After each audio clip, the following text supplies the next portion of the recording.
Hey y'all, so happy Saturday. How's it going? This is my review for the Real Housewives of New York City, season 15, episode 2.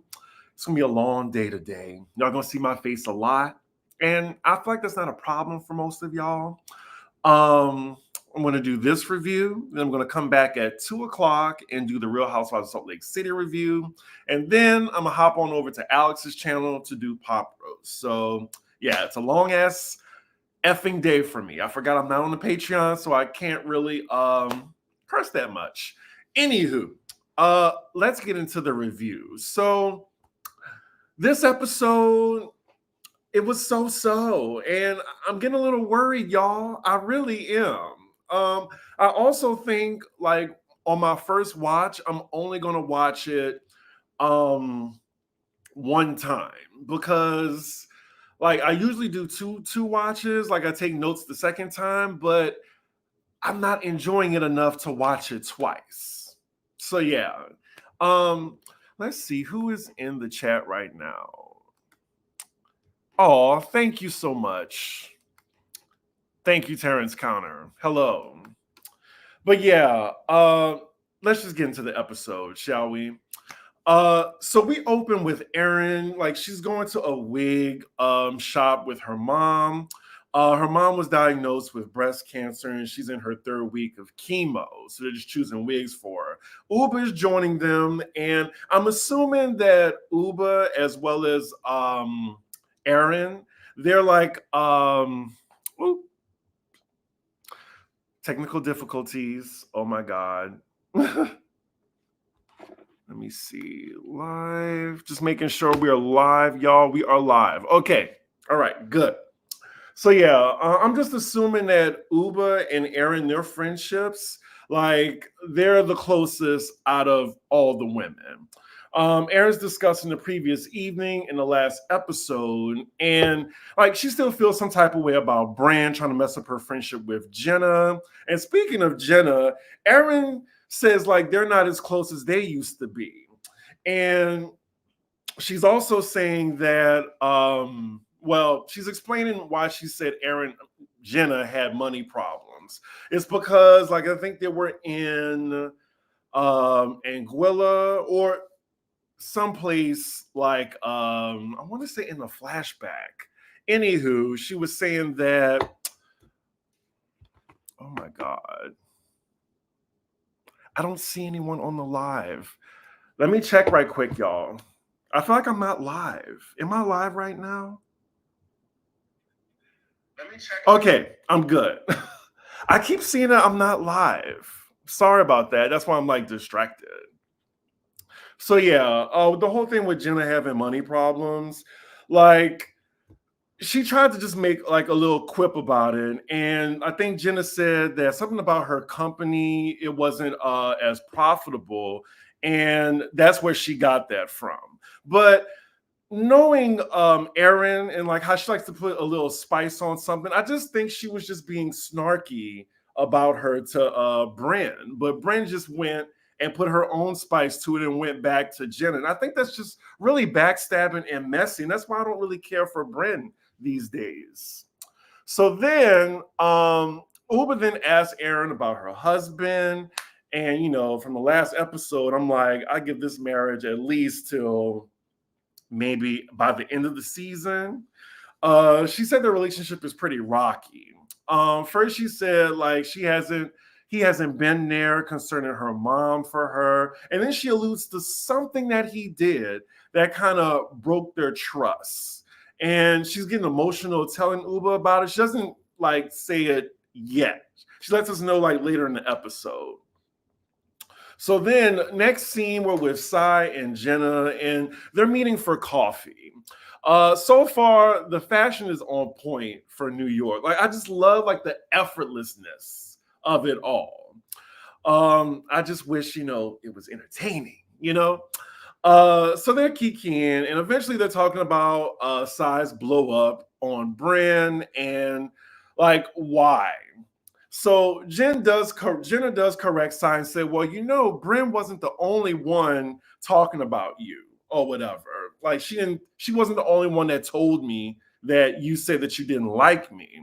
And Sai just kind of brushes over that. And then she just said she was really mad at Brynn in the moment. And that's what just set her off, like deflecting. Um, Again, I feel like there's just like accountability absent on this show, like with Sai, Brynn, and Erin. So then, let's see. I will say this beef is just really like it's just making me doze off. I don't care about it. Do y'all? Let me know in the chat because it looks like I can't see anyone in the chat right now. I'm a little distracted by it because normally I can see everybody, but yeah, I can't refresh it right now because I'm on live. So then Sai says after the event, she sent Brynn a long ass text message, like apologizing and just being, open to meeting her and talking. And Brynn just leaves her on red. I think, yeah, it would piss me off if somebody left me on red, especially if I wrote like at least 2 paragraphs, and then like just the next time I see them, like they don't even say anything. Yeah, that would piss me off. But then, let's see, she breaks the fourth wall and says Brynn pops off too, like Sai does, but it's usually like not on camera. And then she reads a text message that Brynn sent to the group comparing herself to carbon monoxide. Now, Sai, weren't you the one who got mad at Brynn in the last episode for reading your text message? So they did it to each other. So far, I just really don't see Sai and Brynn becoming cool anytime soon. They just might be enemies for the entire season. It just sucks that I'm kind of like just a little bit bored with the drama and it's 2 episodes in. Like I don't want to make this feel like work. I want to enjoy watching it. I don't know. I guess it's just because I'm having fun so far watching Potomac. And then like, with Salt Lake City, which is just like 4 for 4. I'm going to be reviewing that later. So then afterward, we get like the next few scenes. It's separate moments, like with Jessel, Ubah, and then Raquel. Not all really worth talking about. So yeah, fast forward for my edited reviews. I will say though, Raquel and her fiance are a cute couple. Like I see them in their confessional.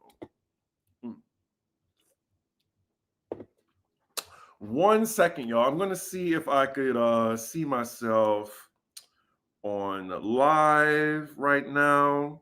Because normally I pause so I can talk to y'all. Let's see. Yep. Like I see all of y'all right now. It's not coming on in my comments. Oh man. And I would have to refresh too. Yep. Because I can see former head collector. That's a really interesting name. So I guess what I'm gonna have to do, I'm gonna have to improvise, y'all, and I'm gonna pause and then look at y'all's comments because I can't see anybody right now in the room. It's not letting me. But yes, I'm glad y'all agree that y'all don't care about the drama. Happy Saturday. Brynn reminds me of Brooke's messiness on Dubai. That is a really good point. Thank you. Yes, that's why I'm not feeling Brynn this season. Riri Cook says, I just started watching OG Roni and season 1 through 3 was great, but season 4 was horrible. It was all right, because it still had Ramona and Sonia and Jill on there. Season 5 is a chore to get through. I actually like season 5. Roni was best like after season 5, like 6 through 10. That was like really just like outstanding television. Really. Damn, I got 53 people in the chat and I can't see nobody. You know what? I should have refreshed. I really should have. And I can't do anything about it. I'm so mad. Anywho, I guess the show must go on. Back to my notes. So then next scene, we're at Bryn's apartment and Erin is passing by. And before she gets there, we see Petty Brynn, like she grabs a bottle of water first, and she was just like, this bitch deserves tap. I'm like, she sure is acting like the cameras aren't there. You know, like she's just so like contrived, like she's really producing herself. So then when Erin gets to Bryn's new place, like the elevator isn't working and it looks like she's on a, a 5-floor walk up. So I can only imagine. I'd be feeling that way too. I had a friend in Harlem that didn't have an elevator at all. And then, yeah, every time I went over, like I didn't have to go to the gym. So then, soon as Erin walks through the door, like Brynn is being very passive aggressive straight out the gate. Like I didn't really like when she told her, like, oh, you cut your hair, you must be going through something. I would have been like, my mom has cancer, bitch. Like that really just started off really nasty to me because Brynn is really mad at Erin over some really insignificant reason. Erin's trying to tell Brynn that she's going through a lot, but Brynn is still pissed about the last evening and the ladies jumping on her. She's playing the victim card like a draw four. And she's the biggest pot stirrer in the group. And oh my God, here we go with the fucking podcast again with that cigarette Jeff Lewis. Like, I'm so tired of him. Like, he was being messy, like he always is. And isn't she a publicist? Doesn't she understand, like, what Erin did? Like, she didn't say, like, oh, yeah, she definitely sleeps with men for money. She was just like, I don't know. Like, like if she goes to bat for you or really makes it a big deal, then the interview becomes more about Brynn. Like she moved on. What else did you want from her? Because you're not really that cool with her. Anywho, like Brynn is like, well, I had grown women screaming at me at the Fleur room. And she tells Erin, like, this isn't Staten Island. Erin immediately is like, hold on. Like, do not say Staten Island. I am a city girl. City girl. But I totally get the sentiment from Erin because Staten Island, I mean, that is the most Republican of the boroughs. It's a little bit trashy over there. No offense to my Staten Island viewers. I'm just saying, you know what I mean. Like if someone said like, oh, you live in Staten Island? I was like, no, I don't. You know, so yeah, I totally get the sentiment, but all she had to say was, "I'm a Manhattan girl," but she's like, I'm in the city." But yeah, let me see. Erin apologizes about the radio interview, and Brynn's fake crying. She's like, "People still ask me about it. It was embarrassing. It was embarrassing. Like it happened 8 months ago." It happened 8 months ago, and you still bringing it up to this woman? Really? So yeah. Let me read what y'all saying first before I go on. Here we go. So Brent comes across phony to me. I totally agree. Marsha Ann, thank you for your commentary. I'm going to read a few of your takes. You said that let someone make me walk 5 flights and then serve me tap water. Well, to be fair, New York tap water ain't that bad. Now, I'm not about to go from the faucet right now and drink some tap water. No. Like I will get my water, but I'm just saying it's better than normal tap water. I'm just saying. You didn't like the Staten Island comment. Oh, Marsha, and you're from NYC, and you still don't like the tap water. I heard that. Okay, Jessel, do you take the MTA? You don't take the MTA either? Stefan Mart says, Roni is just giving me laid back, and after the toxic seasons of Potomac, I'll deal with a little boring. Yeah, I mean, I'll watch it. The thing is, I don't want to watch it twice. So when I'm going to review it, like, I'm just going to, like take notes while I'm doing it. Because I don't want to watch it twice. Because this was kind of just like I was playing words with friends while I was watching it. So then Erin gets emotional and tries to leverage her white woman tears as well. Like, yeah, I know Brynn is biracial, but she still be trying to use those white woman tears as well. They cancel each other out, honestly. Brynn says she's sorry for telling Jenna what she said, and this conversation has me exhausted. So now Erin is in tears talking about her mom. I'm not okay. I'm not okay. Like, I'm not I'm not making fun of her because, hopefully her mom is doing well. I'm just saying there's a lot of crying in this scene. And Bryn's trying to well, I can cry too. But Brynn pities her a bit, and it looks like they're able to move on. So the next scene we're with Jenna going like indoor rock climbing with her son. It's a cute scene, but it was a fast forward for me. Like the best part of this scene was the assistant pulling up in Jenna's new 2024 Bentley. Poor wear. Poor wear. Money problems where? Like retail for over 200K. So at this point, we're halfway through the episode and not really much has happened. Next scene, we're with Erin again, this time with their husband. So this is the third scene with Erin, like a long ass scene. Like we haven't even seen Jessel yet, the Rebecca chick. So we found out that she will be hosting the trip to the Hamptons again for the ladies. Didn't we do this last season? Does anybody else own a Hamptons residence? Can they go somewhere else? Can they go to Scary Island? Damn. Because I don't think it was that like interesting last season. So then later on, we find out exactly why Erin is mad at her husband. But wait for it. He sold their Bitcoin. Oh my God, he sold the Bitcoin. I was expecting a little bit something more salacious. I don't know. Like maybe he got caught DMing somebody or something, but no. And rich people issues, I guess. And I get it, spending the money or like selling the stocks behind your partner's back. He said what I got from it was he paid some bills with it.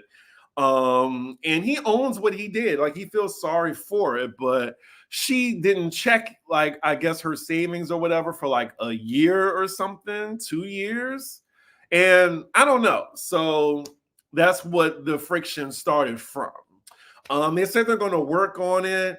And then we get like a little background of their relationship dynamic, blah, blah, blah. So the next scene we're with Ubah. She's doing some shopping with Sai, meeting her in this messy curly Whitney Houston wig. Like Sai, like she looks good, like from the neck, well, from the forehead down. But I was just like, now where does this wig come from? Like it was just like a curly, like sweaty Whitney wig. Did y'all notice that? But the fashion was still on point between the two of them. So the gist of their conversation is Ubah is tired of the she said game of telephone in the group. And I'm just like, girl, imagine how we feel. She's on Erin's side, and collectively, it looks like the common denominator in the group is Brynn. And I feel that's like, I'm so glad, I forgot your name, I'm sorry, but whoever brought up that Brynn is just like Brooke from Dubai. Instead of Brooke just being her fabulous self or whatever, like she's just trying to cause chaos and shit like that out of nothing. And we don't like that. We just want authentic drama. So then, Father God, we cut to Ubah. Y'all, did y'all see that short blonde wig? Lord, like it was like a Nene season 3 wig. I was like, what is going on? Like, let me see if I could show it for y'all, but I think y'all know what I'm talking about. Oh, where is it? Let me see if I could just put in Ubah's blonde wig. Ubah blonde wig. Let's see what shows up. Roni. Damn it. Let me see. Oh, here we go. Oh my God. Would y'all look at this? What is this, Ubah? Girl, what? What is this? Now, look, I wanted to do a dramatic reenactment, y'all. So just imagine this is one of my short wigs, like my anime wigs that I did for like Ash Ketchum or Cowboy Bebop right here. So let me see. I'm trying to see like what part was it? Uh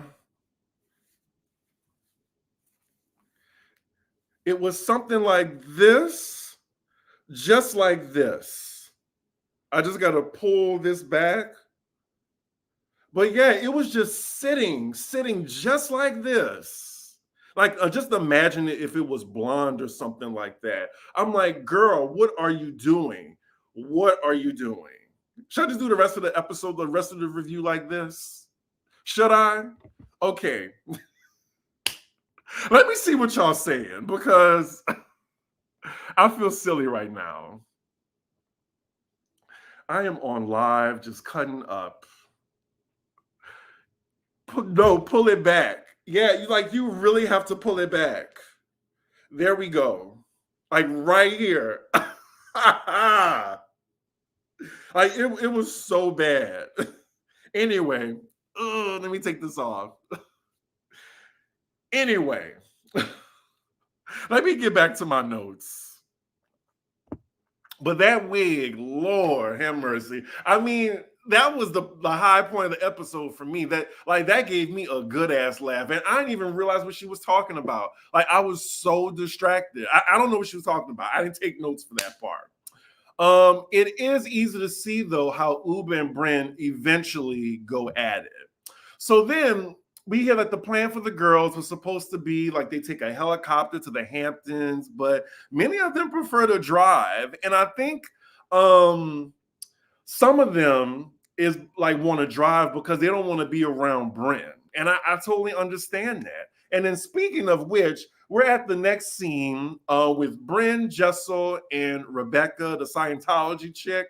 Like, I know she's Rebecca Minkoff, and apparently she's a big deal. Like, I've heard this name in the fashion world before. She's probably that girl like Jenna, but yeah, she just Rebecca the Scientologist to me.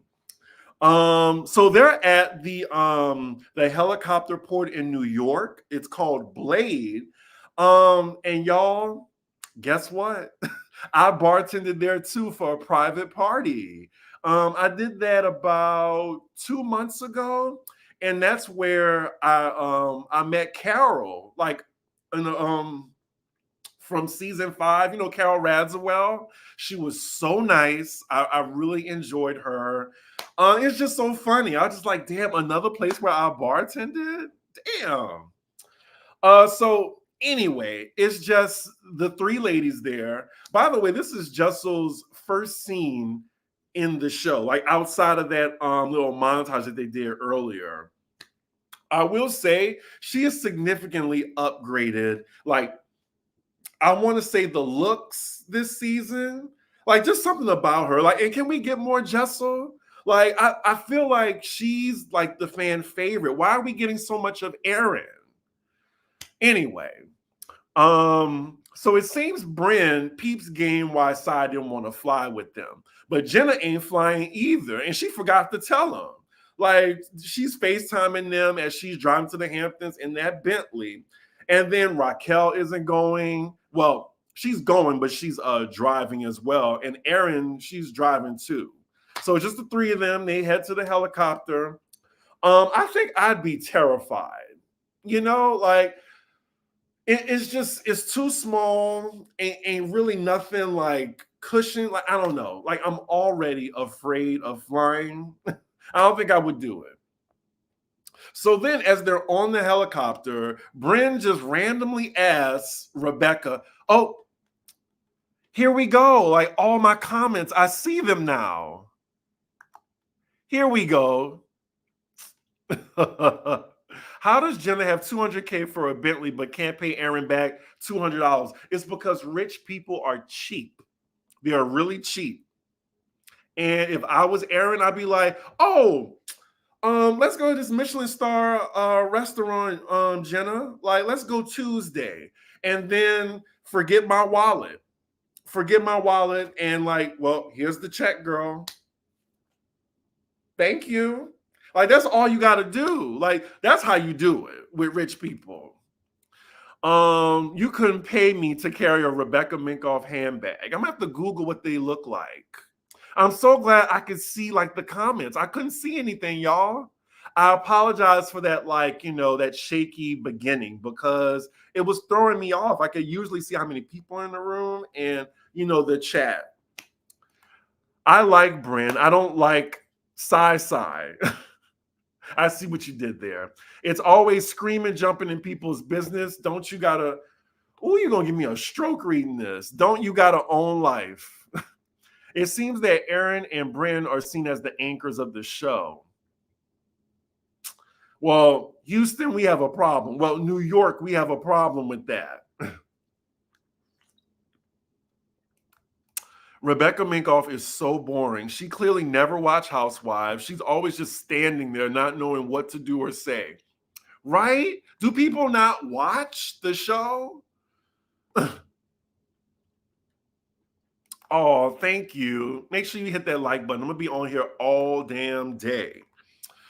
So yeah, Brynn asked her, like, well, what do you want us to say if someone asks us, about Scientology? Because they're breaking the fourth wall again, because when she even says, like, they brought up, I guess the press contacted her about this when they started filming.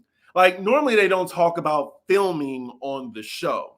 But yeah, it seemed like that was the headline that, like controversial Scientology. I don't know too much about it. I just know it's a weird celebrity religion. They don't believe in a lot of things like medication, allegedly. I know they like to mess with people and stuff like that. But yeah, I don't care about Rebecca Minkoff. My fucks are few. Oh, now see, StreamYard, look, they're trying to sabotage me on this day. Not today, Satan. Not today, neck. Now I see I got 104 people in the room. Thank y'all for joining me. Happy Saturday. Now we back in business. Now I'm at the end of the review. Now, the wig that I have right here, this is my wig that I did for Anime Con. And I was doing Spike right here. And then I did it for Ash Ketchum too. But those anime Spike wigs? And then here's another one of my wigs. Since, New York is so boring, let's just take a pause right quick. Now, this is the blonde wig. I bought this wig because one of my friends, they had like a drag theme brunch. Like it was like a gay weekend or whatever, y'all. So I was like, let me participate. So then, like, let's see. Oh my God. Here we go. Oh, you know what? Let's do it. Let's do it again. So yeah, this is like how her wig was. Just so disheveled. I guess I should have did this. So yeah, this is Ubah's wig. I can't do my left from my right. There we go. I wish we could do it side by side. Now I'm giving like a little bit of Tion from T-Bars. There we go. I think we're almost like this. Like she was like that. I don't know. Anywho, this is the blonde wig. And Nacho said, Did you borrow that blonde wig from Diddy's mom? And y'all, I'm not even about to show y'all the bang wig from another trip that I did. My friend just want me in wigs for some reason. I don't know. Anywho, it's great comic relief for y'all. Happy Saturday. I just want to give y'all a good laugh. Oh, I'm at the brush. Oh, here we go. Oof. All right. Anyway, it looks more like the black emo one, just blonde. Okay. Oh, thank you. I appreciate that. Like, look, the trouble I went through to get that white tux like fitted and stuff like that. I was so nervous that it wasn't going to look great on me. And if you want to see me in that tux, well, I play it on YouTube as well, but it's on my Instagram as well. I'm CDiggy1 on Instagram if you want to follow me. But I loved how it came out. Anywho, back to this boring ass episode. Let's see. So now production is going down the cast in their confessionals, and they're just all giving their opinions on Scientology, and everyone's just very hesitant to say what they really think about it. Like just being very diplomatic. So then as the credits are rolling, Brynn knows what she's doing is messy and like inappropriate, asking her this just out of the blue. And then you're asking her on a chopper where they can barely hear anything. It just came off thirsty and annoying, and that's what I'm just getting from Brynn. We then cut to Jessel, who's like uneasy on the chopper, saying that she has to pee and puke, and her coochie is numb, and that is where the episode ends, y'all. Yeah, but it was just a disappointing episode. Like, no, it's not. The season not supposed to start like this. And my friend told me that New York specifically, I guess the new season, it's like a slow burn into it. And I just feel like these days, like especially like, you know, when less people are watching, and then like not that many people are watching during the premiere. Like, I don't know if people have the patience anymore to wait till it gets good. Like, we gotta like come out swinging like Salt Lake City did. So yeah, I just thought the episode just wasn't that great to me. Do y'all agree? Like, I would give it a 5 out of 10. Like this episode. Like, I think for the live reviews, I'm just gonna rate each episode on a scale of 1 to 10. That's what we're gonna do. So yeah, this episode, 5 out of 10. I also thought it was just like way too much Erin. Ubah, pointless. Like, I don't know why she's there. It's like she could just be a friend of. Like, we don't see anything about her life. We didn't even see her place yet this season. Raquel, who's a new housewife, we had like one montage scene of her.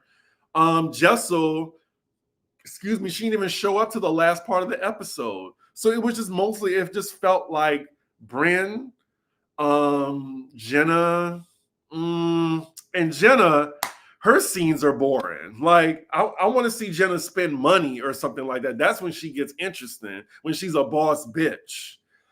Sai, she's doing too much. Like, she's trying to clean up her image now, and that's being boring now because now you're too aware of the cameras, you know?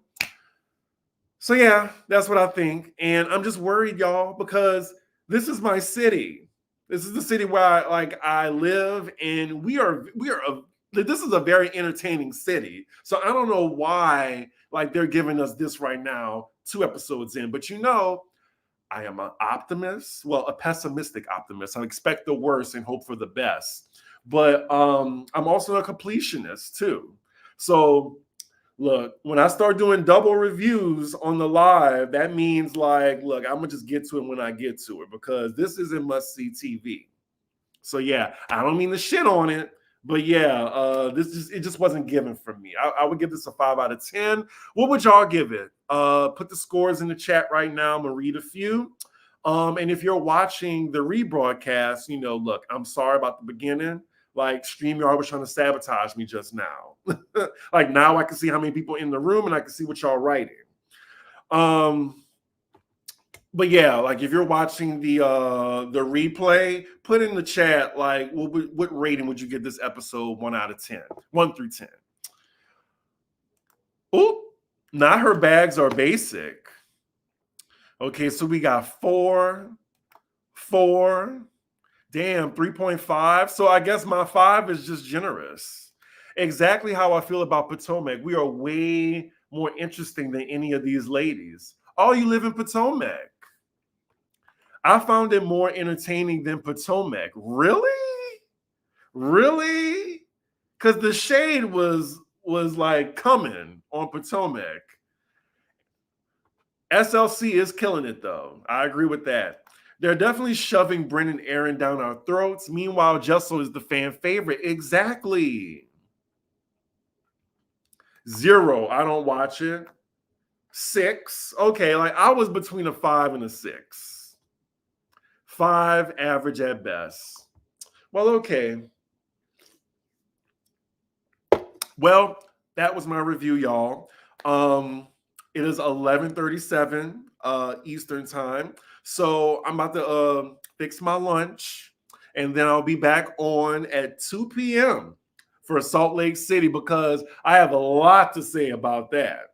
Like, it's just crazy because my notes for this was pretty short, but then I'm 10 minutes in Salt Lake City and I'm already scrolling 2 times just, of notes. So yeah, I can't wait to talk about that with y'all.